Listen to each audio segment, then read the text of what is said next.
TG113 का charge नहीं होता है, तो चलिए देखते हैं इसमें क्या प्रॉब्लम है। सबसे पहले खोल लेंगे, उसके बाद देखेंगे।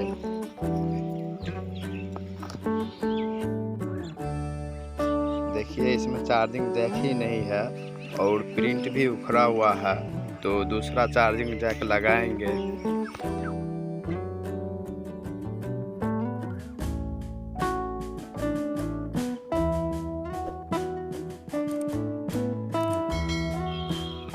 क्लीनर से वॉश करके इसमें दूसरा चार्जिंग जैक लगाएंगे। जंपर कैसे करना है इसका फोटो मैं आगे वीडियो में दे दूंगा।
देखिए चार्ज हो रहा है।